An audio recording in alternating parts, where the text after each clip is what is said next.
기도합나이다. 아멘. 할렐루야. 참으로 좋은 날입니다. 특별히 오늘은 매주가 더 좋지만 오늘 또한 특별한 의미가 있는 또 주일입니다. 모든 만물에는 시작이 있습니다. 그리고 그 만물에는 또 끝이 있죠. 영원토록 계속되는 것이 무엇이 있을까 우리는 고민해보고, 또 어쩔 때는 우리 또한 그러한 존재가 되고 싶어서 또 소망을 합니다.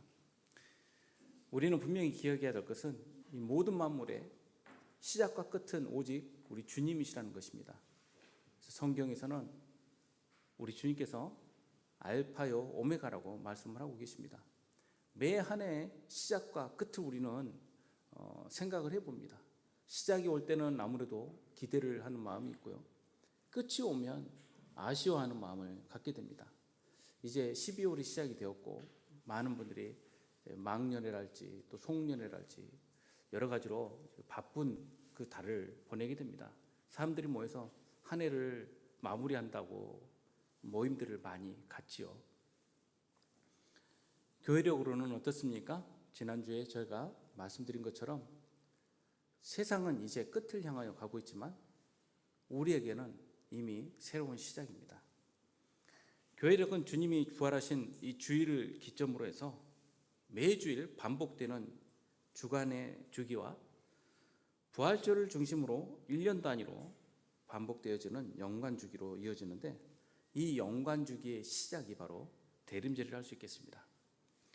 교회력으로 대림절은 한 해의 시작입니다. 즉 교회력으로는 오늘이 이제 한 해가 시작이 된 것입니다. 이 교회력으로 대림절을 지키기 시작한 것은 아마 주 4세기경부터인 것 같습니다. 그 이전에는 따로 이런 절기라기보다는 주일의 의미들을 각각 부여했겠죠. 그리고 5세기 이후부터 서방교회와 동방교회로 확산이 되고 이제 점진적으로 교회 안에서 발전을 해옵니다. 우리 이제 한국의 개혁교회는 사실 그동안 좀 절기에는 좀 둔감했다고 볼 수 있겠습니다. 여기서 매우 흥미있는 것은 교회력의 시작이 우리가 쉽게 생각할 수 있는 한 해의 신년주일이나 또 내지는 주님께서 탄생하신 것을 기념하는 성탄절이나 또 부활주일이 아닌 대림절이라는 것입니다. 세상의 달력으로 보자면 이제 한 해를 마무리하는 그 끝에 교회력으로는 새로운 시작인 것입니다. 대림절은 메시아를 대망하던 구약 백성들의 마음이 되어서 예수님께서 첫 번째 오신 이 초림을 기억하는 성탄절을 기다리는 동시에 이 초림 이후를 살아가는 교회의 시대의 성도로서의 주님의 다시 오심을 기다리는 절기라고 할 수 있겠습니다. 그래서 주님의 재림을 뜻하는 단어로서 성경에서는 파루시아라는 단어를 쓰고 있습니다. 이 파루시아라는 단어는 가까이 도착했다는 뜻입니다. 그리고 준비가 되어 있다는 뜻도 담겨 있습니다. 가까이 무엇이 도착하고 무엇이 준비가 되어야 될까요? 이 단어는요, 1세기경 그리스 문화에서 통용되던 이 단어가 왕이 자기가 통치하는 어느 지역을 찾아가게 되었을 때 쓰게 된 단어로 알려지게 되었습니다. 그러니까 왕이 자신이 통치하는 도시나 지역을 방문할 때 그 장엄한 방문의 행사를 위해서 더 그곳에 있는 백성들이 준비를 하고 또 도로도 새로 정비하고 또 기념하는 건물도 만들고 축제 행사도 준비하고 또 왕을 기리는 기념주화도 만들고 또 그를 기리는 기념 제사도 드리는 그러한 대대적인 준비를 하였기 때문에 그 지역 사람들이 모를 리가 없는 것입니다. 그래서 파루시아가 선언되면 그 지역 사람들은 한편으로는 긴장하게 되고 한편으로는 또 기대하게 되겠죠. 왕의 마음이 차오르면 왕이 어떤 선물을 내릴 수도 있죠. 그 선물 중에 가장 기대하는 것이 옛날에는 무엇이었을까요? 아마 세금 감면 같은 것이었을 것입니다. 그리고 그 지역에 특별히 부과된 것이 있다면 그것을 덜어내주는 일이랄지 이런 것일 겁니다. 그래서 왕이 오는 그 기간에는 굉장히 긴장을 했을 겁니다. 우리도 특히 남자들은 이제 군대 생활하면서 뭐 사단장이 온달지 아니면은 대통령이 방문한달지 이러면 두어 달 전부터는 난리가 납니다. 뭐 없던 꽃도 어디서 막 생겨나고 하다못해 뭐 타이어에다가 국화를 막 해서 앞에다가 줄줄이 막 늘어놓고 별 난리를 칩니다. 돌이켜 보면요, 뭘 꾸며놔도 군대는 왠지 짠한 느낌이 들어요. 교도소도 좀 그런 느낌이 드는데 뭔가가 자유롭지 못하고 막 생색내기로 들어가기 때문에, 그리고 뭐 진짜 페인트들 그렇게 칠하고 타이어에다가 구두약을 바르고 난리가 아닙니다. 예, 뭐 깨끗하게 보이고 잘 보이려고. 예. 그래서 뭐 격려차 대통령 방문한다고 하지만 글쎄 격려보다는 찐 빠진다고 해야겠죠, 사람들이요. 저도 한번 경험한 적이 있습니다. 노태우 대통령 때 제가 군대 생활을 하면서 노태우 대통령 그 모시는 VIP 룸을 제가 담당을 했거든요. 예, 2달 동안 그곳을 정말 거의 그곳에서 살았습니다. 근데 나중에 보니까 비행기에서 내려가지고 VIP 룸에 들리지도 않고 그냥 가버리더라고요. 그때 얼마나 화가 나는지. 나는 2달 넘게 그거 정말 먼지 하나 없게 맨날 그것을 그 대통령실 경호원이 옆에 붙어가지고 2달 준비를 했는데, 그리고 나서 들리지도 않고 쫓아가고 싶더라고요. 그래서 좀 잠깐 여기 들렸다 가라고. 파루시아. 이 파루시아의 장면은 그리스도인들에게 많은 영감을 주었을 것입니다.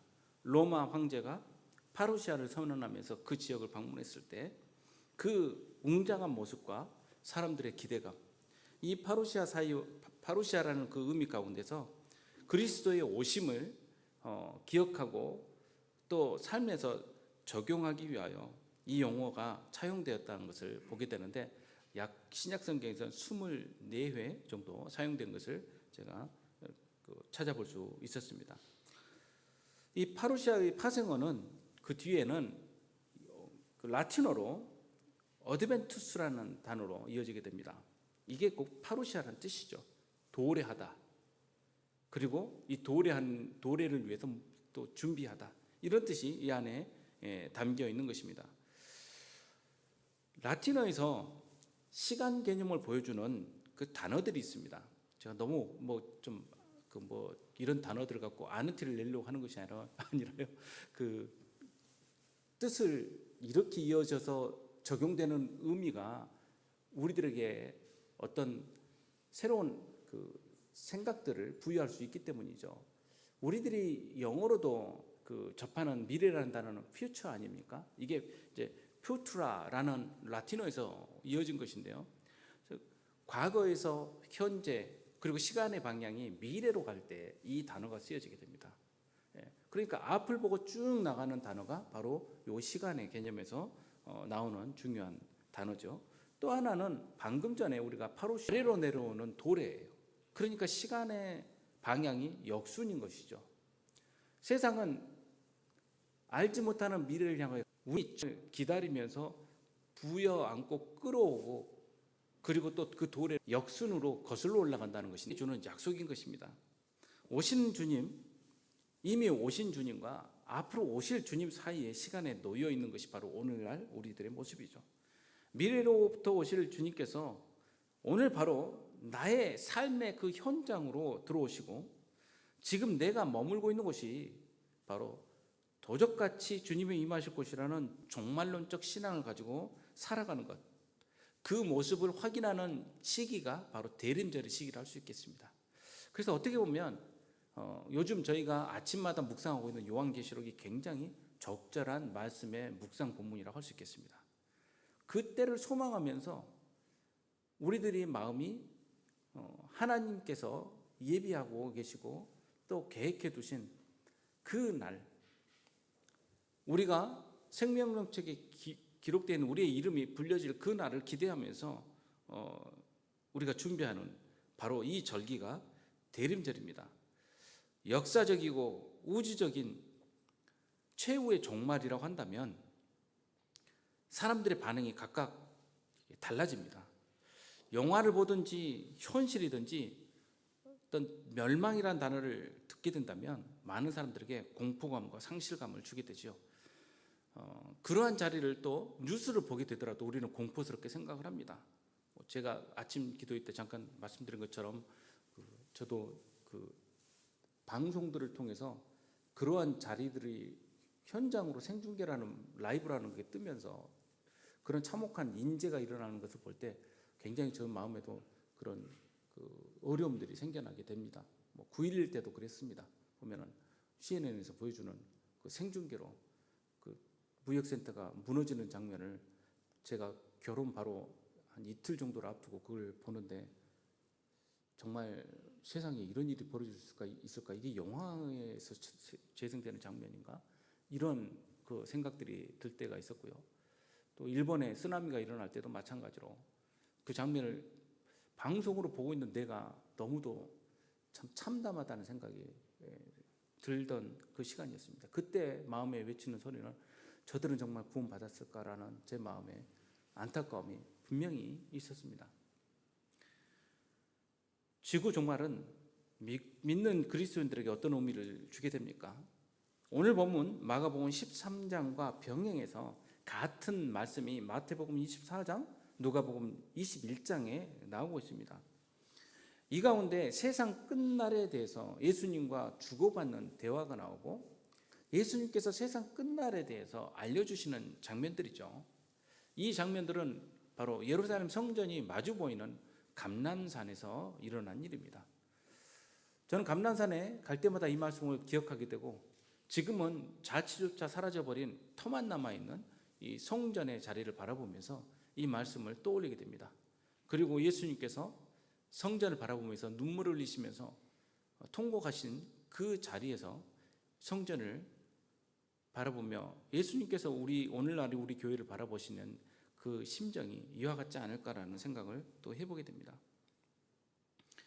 그 종말의 날에 많은 이들의 반응들이 나오는데 마태복음 23장에 보면 그날 환난 후에 즉시 해가 어두워지고 달이 빛을 내지 아니하며 별들이 하늘에서 떨어지며 하늘의 권능들이 흔들리는 장면에 대해서 설명을 하십니다.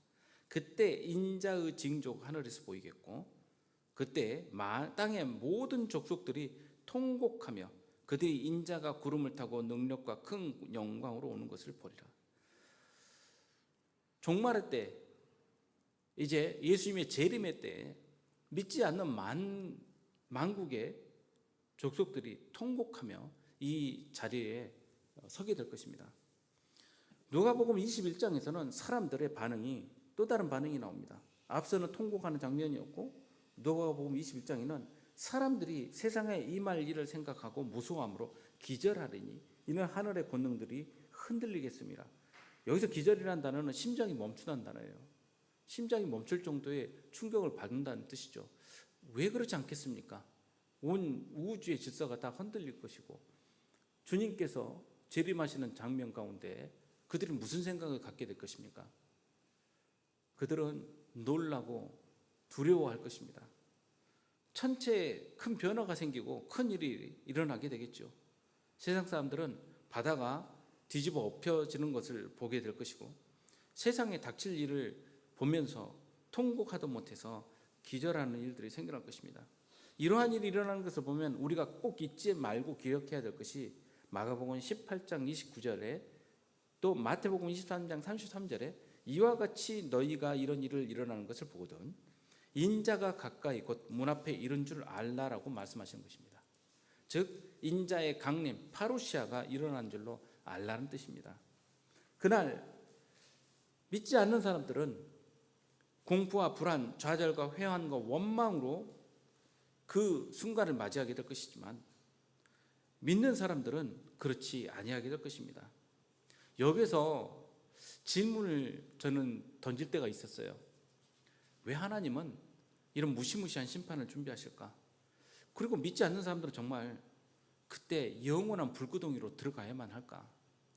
저랑 아주 가까이 잘 지내는 그 목사님이 계시는데 그 목사님이 참 신실하고 마음이 좀 연약한 분이에요. 어느 날 저한테 그러더라고요. 주 목사, 나도 성경 보면서 목사지만 하나님 정말 그렇게 무서운 분일까? 안 믿는다고 끌고 가서 영원한 불구덩이에 집어넣는 그런 분이 맞을까? 저 또한 고민이 되지 않을 수가 없죠. 하나님은 어떤 분이실까? 디모데전서 2장 4절에는 하나님은 모든 사람이 구원을 받으며 진리를 아는데 이르기를 원하신다라고 분명하게 말씀을 하고 계십니다. 모든 사람들이 구원을 받기를 원하시는 것이 하나님의 뜻인 것입니다. 하나님께서는 심판에 방점이 있는 것이 아니라 구원에 방점을 두고 이 말씀을 우리에게 들려주고 계시는 것입니다. 즉 구원을 예비하라는 것이고 구원받도록 복음을 전하라는 곳에 이 방점이 있는 것이지, 심판받고 불구덩이가 있고 이곳에 시선을 가도록 하기 위한 것이 아니라고 저는 생각을 합니다. 그렇다고 하나님의 심판이 아예 없을 것이다 이런 말씀을 드리는 것은 아닙니다. 그것보다는 앞서 생각해야 할 것은 하나님께서 기뻐하시는 구원에 관한 것입니다. 로마서 2장 4절에 내가 하나님의 인자하심이 너를 인도하여 회개케 하심을 알지 못하며 그의 인자하심과 용납하심이 길이 참으심의 풍성함을 멸시하느뇨. 하나님께서 우리를 향하여 길이 참으시는 그 풍성한 은혜가 있다는 것입니다. 그 뜻이 있다는 것이에요. 베드로후서 3장 15절에 또 우리 주의 오래 참으심이 구원이 될 줄로 여기라. 오늘날 우리는 하나님의, 어쩔 때는 하나님의 심판을 우리는 부르짖죠. 하나님 살아계시면 저 못된 놈들 좀 혼 좀 내주십시오. 이러한 우리는 탄원을 하나님 앞에 올려드리게 되지 않습니까? 그러나 하나님께서 오래 참으시는 이유는 바로 구원을 위한 것입니다. 그 구원에는 우리 또한 포함되고 있다는 것을 잊어서는 안 됩니다. 바로 이러한 이해의 출발점은 하나님은 참으로 선하신 분이시라는 것입니다. 요셉은 선하신 하나님을 믿고 의지한 믿음의 조상이죠. 그의 믿음이 그로 하여금 하나님의 의를 드러내도록 하신 것 아닙니까? 처음에는 요셉은 참 속이 없는 그런 젊은, 그런 어린 아이였습니다. 자랑거리가 있으면 못 참고 다 떠들어대고, 형들의 잘못이 있으면 그냥 지켜보고 있다가 아버지한테 쪼르르 쫓아가서 꼬질러대고 미움을 사서 받았던 그런 존재였죠. 그러다가 오히려 노예로 팔리게 되고 이집트에서 가장 고생을 하면서 그는 깨닫게 된 것이 있었습니다. 이 모든 것이 하나님의 선하신 계획 가운데서 이루어진 일이라는 것을 그는 깨닫게 되고 증언하게 되었던 것이죠. 창세기 50장에 보면 그 형제들이 이제 성공한 요셉을 만나서 그 앞에서 두려워 떨며 서는 장면이 나옵니다. 당신들은 나를 해하려 하였지요. 요셉은 말을 합니다. 그러나 하나님은 그것을 선으로 바꾸셨습니다. 오늘날같이 만민의 생명을 구원하게 하시려 하셨습니다. 주님의 말씀을 들려주는 거죠. 하나님께서 들려주셨던 말씀을 역으로 들려주는 것 아닙니까? 하나님은 어떤 분이십니까? 모든 악한 것을 선으로 바꾸시는 분이십니다. 그러니 예수님도 하나님을 이끌어 선한 분이라고 말씀하시지 않습니까? 마가복음 10장 18절에 예수께서 이르시되 내가 어찌하여 나를 선하다 일컫느냐? 하나님 한 분 외에는 선한 이가 없느니라. 하나님의 모든 계획과 역사는 그분의 선하심을, 그분의 의로우심을 나타내기 위한 일입니다. 에베소서 2장 10절에 우리는 그의 만드신 바라 그리스도 예수 안에서 선한 일을 위하여 지으심을 받은 자니 이 일은 하나님이 전에 예비하사 우리로 그 가운데 행하게 하려 하심이니라. 요한 3서 1장 1절에 11절에 사랑하는 자여 악한 것을 본받지 말고 선한 것을 본받으라. 선을 행하는 자는 하나님께 속하고 악을 행하는 자는 하나님을 배웁지 못하였느니라. 아멘. 하나님은 온전히 선하신 분이십니다. 여러분 믿으십니까?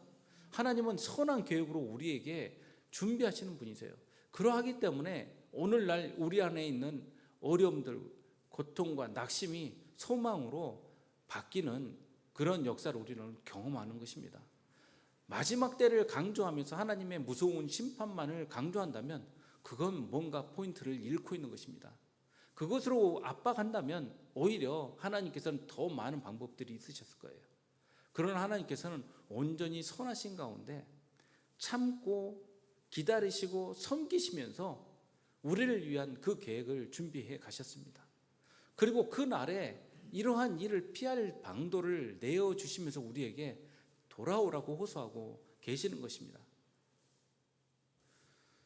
우리가 말씀을 배우고 묵상하는 이유는 디모데 후서 3장 16절에 나온 바와 같습니다. 모든 성경은 하나님의 감동으로 교훈과 책망과 바르게 함과 의로 교육하기에 유익하니 이는 하나님의 사람으로 온전케 하며 모든 선한 일을 행하기에 온전케 하려 함이니라. 아멘. 왜 요한계시록이 우리에게 주어지게 되었을까요? 숫자 맞추기 위해서요? 그 14만 4천 명 뭐 거기에 들어가라고요? 숫자가 오늘날 맞는지 또 이름의 그 문항이 맞는지 시험 보기 위해서요? 아닙니다. 미혹하는 일이 허다하게 있지 않습니까? 그것으로 우리를 속이는 일들이 얼마나 많습니까? 요한계시록의 예언의 말씀은 우리에게 주시는 소망과 기대의 말씀이에요. 승리하게 해주신다는 약속의 말씀이에요. 꼭 기억하라는 이야기예요. 오늘날 아무리 세대가 어렵고 또 두려움을 가져다 줄지라도 그 가운데 두려워하지 말라는 거예요. 오늘날 뉴스 보시면 마음이 편하지는 않으실 거예요. 계속 경제 지표는 지금 안 좋아진다 그러고 내년도 안 좋아진다 그래요. 저 같은 소상공인은 자영업자는요 마음이 너무 녹아내립니다. 내년에는 커피를 얼마나 팔아야 될까? 이 걱정이 그냥 저절로 막 생겨나요. 오늘날 요즘도 앞에 보면 앞집도 안 보여 사람이, 옆집도 안 보여. 뭐 되는 집은 된다고 하는데 그 집들은 몇 군데 되지도 않아. 나머지 사람들은 온통 어려운 이야기들이에요. 어떻게 살아야 될지를 몰라요 사람들이요. 소망이 어디에 있어요? 두려움뿐이지 않습니까? 이제 어떻게 해야 되지? 저도 그런 생각이 많이 든다니까요. 이제 월세 못 내서 우리 교회 쫓겨나면 어떡하지? 생각이 들 때가 있어요. 그러나 우리의 기대는 그러한 자리에 머물러 있지 않습니다. 그러한 것이 우리를 흔들어내질 못해요. 하나님께서 주신 소망은 더 큰 것입니다. 따라서 하나님께서 행하신 모든 것을 선하심으로 이해하고 감사해야 바른 신앙의 관점을 가지고 유익을 누릴 수 있는 거예요. 하나님께서 주시는 것은 두려움이 아니에요. 그건 기쁨과 소망입니다. 디모데전서 4장 4절에 하나님의 지으신 모든 것이 선함에 감사함으로 받으면 버릴 것이 없다라고 말씀하고 있습니다. 그래서 성경이 우리에게 범사에 감사하라고 하는 것입니다. 이 땅 가운데 선하지 않은 것이 어디에 있습니까? 사람이 그렇게 행하지 않기 때문에 그렇지 않습니까? 성도 여러분, 우리는 감사할 일이 없는데 범사에 감사하는 것이 아닙니다. 범사에 감사할 일을 알았기 때문에 감사하는 것입니다. 그런데 내 입장만 생각한다면 이 범사에 감사를 깨닫기가 참 어렵습니다. 왜냐하면 세상 일이 내 마음대로 되지 않기 때문이에요. 하나님이 내가 바라는 대로 그냥 다 해주지 않으시기 때문이에요. 여러분 기도하면 내가 하는 기도대로 딱딱 들어주시던가요? 제가 다른 교회에서 말씀 전할 때 일부러 약간 놀리는 말씀이 있어요. 특히 여전도에 뭐 이렇게 신앙 많이 깊으신 그 권사님들 앞에 계실 때 예수 믿고 인생 좀 펼쳐지셨습니까? 물으시면 다 웃어요. 어떻게 그냥 주름 없이 쫙 펴졌습니까? 라고 물으면 웃습니다. 안 그랬다는 뜻이죠. 사람들이 예수 믿으면 다 해결된다는 말. 뭐가 해결된다는 거예요? 말은 맞아요. 사실 그 말이 틀린 말은 아니에요. 그러나 이해되는 관점이 다른 것이죠. 그러니 우리가 뺑뺑이를 도는 겁니다. 아직 뭔가 막힘이 많다고 생각되는 거예요. 우리는 요셉을 기억해야 됩니다. 그의 매사가 형통하였다고 하지만 사실 들여다보면 형통한 게 한 구석도 없습니다. 가는 데마다 뭔가 잘못돼요. 그런데 꼭 뒤에 형통하더라고 나와요. 도대체 앞뒤가 안 맞는 이야기예요. 그런데 신앙의 신비가 여기에 담겨 있는 것 아니겠어요? 사람들이 보기에는 뭔가 막혀있는 인생 같은데 항상 해주게 보면 무엇이 그렇게 좋아? 보면 뭐 잘된 것도 없는데 아니야, 나는 항상 기뻐. 무엇 때문에 기쁘겠습니까? 무엇 때문에 우리 마음에 기대가 가득하겠습니까? 믿음 때문에 그렇지 않습니까? 하나님의 입장에서 그분의 선하심을 우리가 분명하게 인정한다면 범사에 수만 가지가 다 감사할 뿐이에요. 하나님의 본성이신 선하심을 생각한다면 하나님께서 내게 가장 좋은 것을 주시리라 우리는 확신하기 때문입니다. 믿으십니까? 저는 그 확신 가운데 서 있습니다. 그렇기 때문에 매사가 사실 기쁩니다. 저희 쉐마에 오는 분들이 항상 저를 보면 뭐라고 생각하시면 제가 건물주인 줄 알아요. 100% 다 그렇습니다. 얼굴이 항상 이렇게 환하고 그냥 마음 편하게 항상 있기 때문에 뭐 사람도 없는 것 같은데 항상 그렇게 좋아요. 예, 좋습니다. 여기 있는 것만으로 저는 마음이 기쁘고 벅차오릅니다. 하나님께서 이루어 주시리라 저는 믿어 의심치 않기 때문이에요. 우리 가운데 행하시는 그 일로 말미암아 항상 저는 기쁘기 때문입니다. 그러면 항상 감사가 넘치는 사람이 되기 위해서 무엇이 필요합니까? 하나님 관점에서 바라보기입니다. 그러니 이스라엘 백성들이 하나님의 백성으로 무언가 새로운 일을 시작할 때마다 항상 요구되는 게 있었어요. 그건 관점 바꾸기입니다. 그게 그 모형론적으로 등장하는 사건으로는요, 물이 변하는 사건들이에요. 대부분이. 물은 샘과 관련이 있고 샘이란 단어는 눈이라는 히브리어 단어와 관련이 있는데 보는 것이 바뀌는 거예요. 이제까지 그게 쓸모없는 것, 내게는 악한 것이었는데 하나님의 역사가 있게 다음부터 유익한 것, 선한 것으로 바뀌는 역사를 우리는 경험하게 되는 것입니다. 그러면서 하나님의 시각으로 바라보기 훈련에 들어가게 되는 것이죠. 사람은 상대방의 입장을 생각하고 유익을 추구할 때 얻게 되는 게 사랑이라는 거예요. 그래서 사랑이라는 건 절로 생겨나는 게 아닙니다. 일방적으로 만들어질 수가 없어요. 그러니 하나님의 관점과 마음을 생각하는 믿음은 하나님을 사랑하는 그 믿음인 것입니다. 이것이 바로 성숙한 믿음이라 할 수 있습니다. 성숙한 믿음은 하나님을 사랑하는 마음이에요. 나를 사랑하라고 요즘 자꾸 말하잖아요. 나를 사랑하고 나를 사랑하지 않으면 모든 것이 막 잘못된다라고 이야기를 하는데 시작점은 하나님을 사랑하는 것이에요. 그러면 나 또한 사랑할 수 있게 됩니다. 그날 주님의 강림 파루시아가 이루어지는 날에 우리에게 큰 소망이 이루어지는데 누가복음 21장에서는 그때 사람들이 인자가 구름을 타고 능력과 큰 영광으로 오는 것을 보리라. 이런 일이 되기를 시작하거든 다른 사람들은 어떻게 됩니까? 통곡하고 기절하겠지만 이런 일이 시작되거든 너희 믿는 자들이여 머리를 들라 너희 구속이 가까워왔느니라 하시니라. 구속은 해방을 말하는 단어 아니겠습니까? 이 구속이 완성된다는 것 아니겠습니까? 대림절에 우리 믿는 성도들이 생각해야 할 것은 임박한 종말에 대한 두려움과 낙심이 아니에요. 그리스도를 통해 주시는 구원이고 하나님이 나를 이렇게 사랑하셔서 나의 모든 삶을 축복으로 완성해 주신다는 믿음입니다. 그 선한 믿음과 내 마음에 가득한 평안인 것입니다. 세상은 요란하나 우리의 마음은 평안으로 가득할 것입니다. 그러면 우리의 삶은 어떻게 됩니까? 그 평안이 가득 차면 이제 두려움 없이 원망하는 일들이 사라지게 될 것입니다. 그리고 감사가 넘쳐나게 되겠죠. 예수님의 십자가만 보면 하나님의 사랑을 기억하게 되지 않겠습니까? 우리가 오늘 갖게 되는 성찬의 자리는 무슨 자리입니까? 우리 주님께서 이루어주신 약속을 기억하고 그 약속의 자리에 참여하는 자리 아닙니까? 그 약속의 몸이 되시고 피가 되신 예수 그리스도를 내 몸과 내 영혼에 모시는 자리 아닙니까? 우리는 대림절을 통해서 성도들이 가지게 되는 유익, 하나님의 선하신 본성을 생각하고 감사하고 기다리면서 우리의 믿음을 키워야 할 것입니다. 로마서 13장 11절에서 14절 말씀을 보고 말씀을 마치고자 합니다. 또한 너희가 이 시기를 알거니와 자다가 깰 때가 벌써 되었으니 이는 이제 우리의 구원이 처음 믿을 때보다 가까워왔음이니라.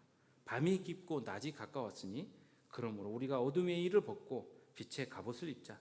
낮에와 같이 단정히 행하고 방탕과 술 취하지 말며 음란과 호색하지 말며 쟁투와 시기하지 말고 오직 주 예수 그리스도로 옷 입고 정욕을 위하여 육신의 일을 도모하지 말라. 아멘. 종말론적인 용어의 파루시아는 떠나버린 자가 먼 미래에 다시 돌아온다는 뜻을 넘어서서 내 곁에 가까이 있는 분 예수님께서 늘 우리와 함께 계신다는 뜻임을 우리는 기억해야 됩니다. 가까이 계신 분이에요. 뿐만 아니라 그분은 지금도 오고 계시고 이미 와 계신 분입니다. 그래서 하나님께서 나는 스스로 있는 자다라고 하신 말씀은 과거의 시간, 현재의 시간과 미래의 시간이 하나님 안에서는 그냥 하나인 것이에요.